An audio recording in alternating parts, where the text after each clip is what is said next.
নমস্কার মিয়া ভাই, আপনাদেরকে রইল আনন্দ ঘন সময়ের মিষ্টি মিষ্টি শুভেচ্ছা।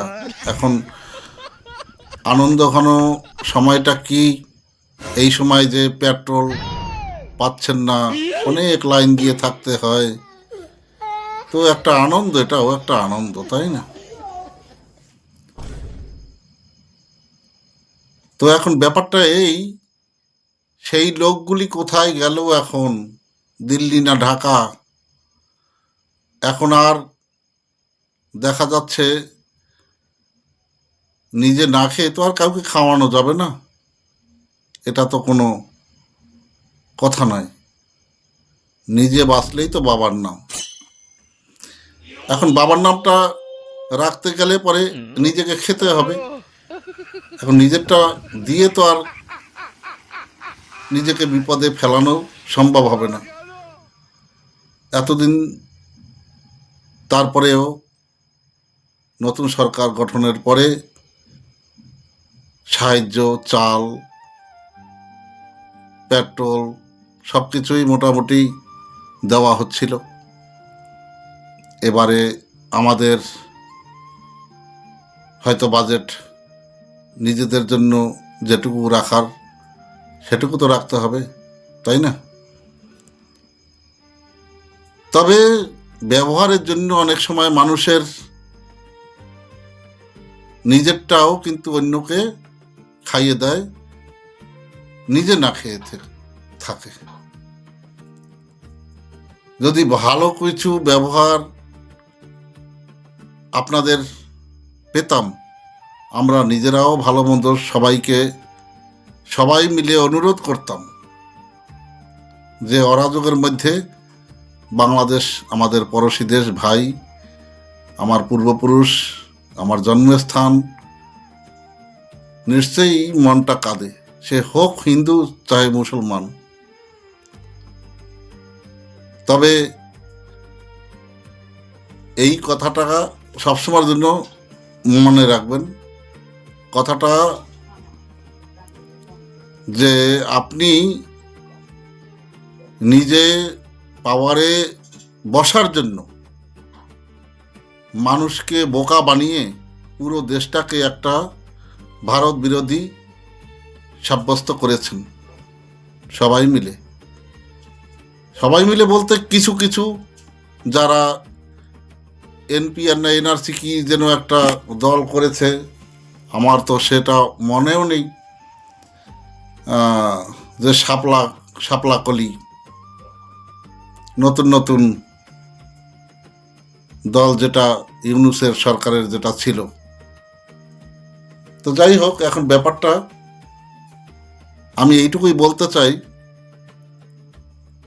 ভালো দিন যখন আসে তখন এতটা অহংকার করা উচিত নয় যে কখনো যদি সে বিপদে পড়ে কেউ মুখ তুলেই তাকাবে না। তারপরেও সনাতনী আমরা চিন্তা ভাবনা করব, কারণ কি, মানুষের জন্য মানুষ সবার আগে, মানুষ সত্য তাহার উপরে নাই। সনাতনী যারা আছেই বা আছে, সবাই আগে এইটাই বলে, সবার উপরে মানুষ সত্য তাহার উপরে নাই। আমরা আগে মানুষকে, মনুষ্যত্বটাকে প্রাধান্যতা দিয়ে থাকি। তাই তো ওই কোরআন বলে মুসলিম হও, তাই না?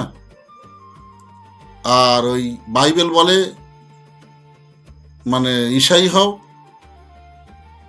ত্রিপিটক বলে বুদ্ধিস্ট হও। আর আমাদের সনাতন যেটা আছে, সনাতন বলে কি জানেন? যে মানুষ হও। গীতা এটাই শিক্ষা দেয়, মানুষ হও, সবার উপরে আমরা মানুষ। তো যাই হোক, এতটা উচ্ছৃঙ্খল হওয়া উচিত না যে সুদিন আপনাদের হাতে এসেছে আর যা তা ইচ্ছা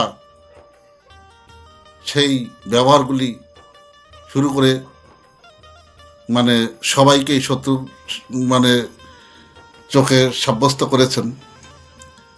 এই যে এক নেতা বিএনপির, সে তো কাপড় চোপড় পুড়িয়েছে। এখন দেখুন তো, এখন তো এই আমাদের ভারতের তেল যখন গেছে, সেই তেল দিয়ে দেখা যাচ্ছে সে গাড়িতে ভালো মন্দ ঘুরে বেড়াচ্ছে। সেই তেল দিয়ে কি না হচ্ছে, সব তো তেলের উপরেই নির্ভর করে, তাই না? সব কিছুই তো গোড়ায় হয়েছে মেইন তেল। কারেন্ট যখন না থাকে তখন ওই এসিও চলে না, জলের জন্য পাম্পও চলে না, সব কিছু বন্ধ হয়ে যায়, জীবনযাত্রা শেষ। ওরকমই কারেন্ট এবং তেল, এ দুটোই কিন্তু আমাদের এইখান থেকেই কিন্তু যাচ্ছে। অন্য দেশ থেকে যে আপনারা নেবেন, আপনাদের নেই যে অন্য জায়গা থেকে নেবেন, নিয়ে দেখুন একবার তা কত টাকা লিটার পরে, সেটাও তো ভাবতে হবে। ভিক্ষা ছাড়া কিছুই আর হবে না পাকিস্তানের মতো। কথাগুলি হয়তো আমার একটু খারাপ শুনতে, কিন্তু যেটা সত্যি কথাই সেটাই বললাম। তো আসুন আমরা এইটুকুই বলি, আমরা সবাই মিলে একসাথে আমরা এক দেশে আর এক দেশের পড়োশী দেশের সাথে ভালো যেভাবে ব্যবহারগুলি মধুর হয়, ভালো একটা মানে মনের লোকের মধ্যে আদান প্রদান হয়, সেটাই কামনা করি। আর সেটাই হোক, সেরকমই মানসিকতা আপনারা এবং আমরা রাখি। খারাপ থাকবো না, তাতে ভালো থাকবো। সবাই মিলেমিশে কষ্ট করলে এই পৃথিবীতে, করোনার জন্য সবাই পৃথিবীতে আমরা কিন্তু সবাই লড়েছি। এইভাবেই যদি কোনো যুদ্ধ আসে, বিশ্বযুদ্ধ যদি হয় যে পরিস্থিতি, এটুকুই বলতে পারি আমরা সবাই মিলে সেটাকে আমরা জয়ী করব। সেটার উপরে যেটুকু আমাদের করণীয় আছে সেইভাবে করে বিজেতা প্রাপ্ত হব সবাই একসাথেই, ভালো হোক মন্দ হোক। আজকের একটা কথাই ভাবতে হবে যে যদি আমার পড়োশি, সেখানে যদি তার ঘরে আগুন লাগে, তাহলে আমার ঘরেও কিন্তু সেই আগুনের আঁচটা আসে। পড়োশি ভালো থাকলে পরে আমরাও ভালো থাকতে পারবো। সবাই মিলেমিশে একসাথে এই পৃথিবীতে জীবনযাত্রা করব। তো যাই হোক, এই মন মানসিকতা রেখে আজকের মতো বিদায় নিচ্ছে। শুভকামনা রইল। জয় হিন্দ, জয় ভারত, বন্দে মাতরম, জয় শ্রীরাম।